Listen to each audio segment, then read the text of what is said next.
codes already that will assist in that not occurring. Yeah, and Joanne took the Community Development Committee recently on a field trip, 2 examples of commercial development right on East Street, one of them before the design standards were implemented, one after, and the difference between the 2 is extraordinary. So got into a lot of these issues about residential buffers, about parking, about, you know, street side landscaping, and big difference. The 2 specific examples are the florist shop that's down across from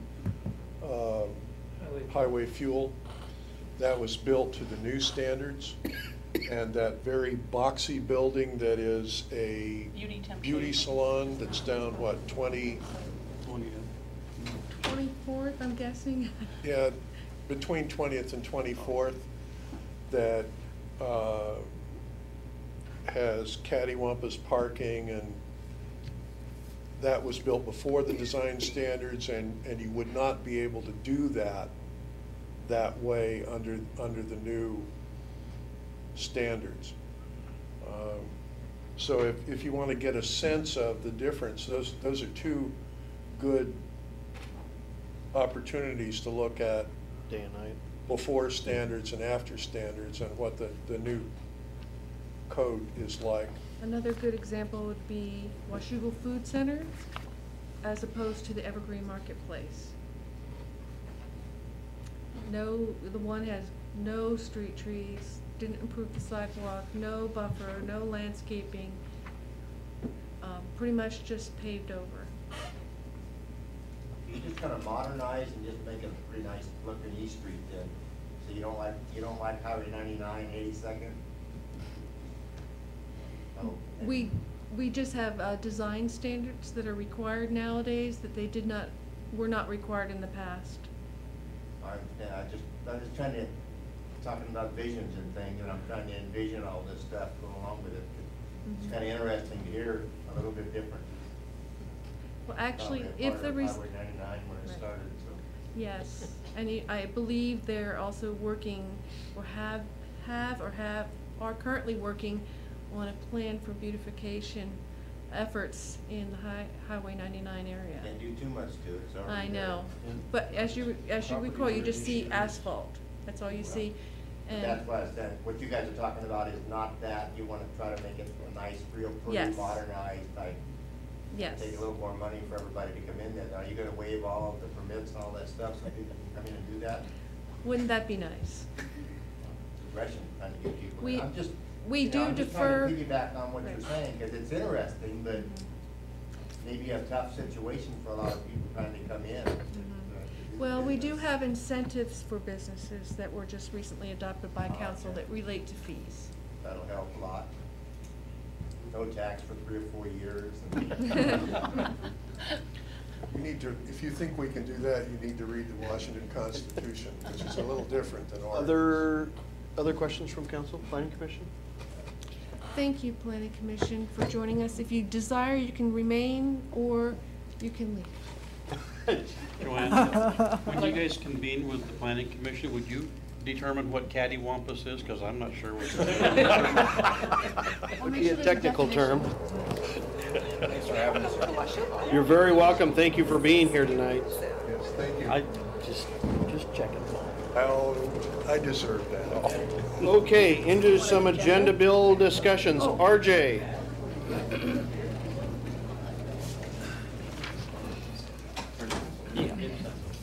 Eric, could you grab those lights up there, please? Thank you. All right. Hello, David. So in your packet, you should have the agenda bill for professional service agreement for IT Professionals Northwest. That's to renew the contract that we have with them for IT services for another year. I guess what I just want to point out to you is on the back page, I did a little bit of a kind of summary between history of where we've gone with our IT services, and kind of pointed out that currently we have reduced costs of IT services compared to 2009 and 2008, and even into 2007.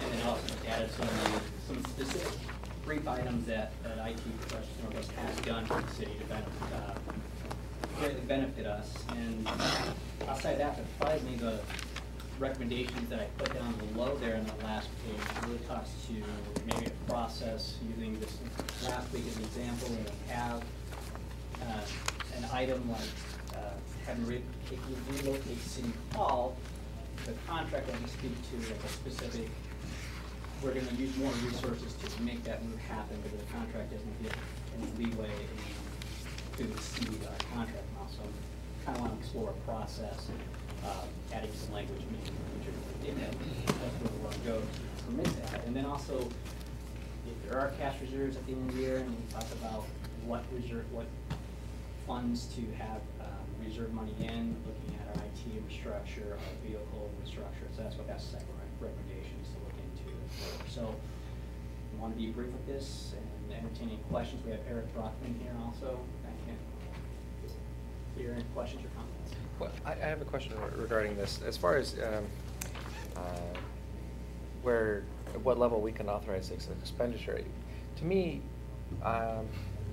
it would seem to make sense to keep it at the level of the contract or anything that we anticipate. Like, I mean, certainly moving the City Hall, this is a very unanticipated event, a big event. It's completely understandable that if we need to spend more money for the website service or IT updates, whatnot, with the new locations in order to keep everything going smoothly, it makes sense to keep that at the council level, from my perspective.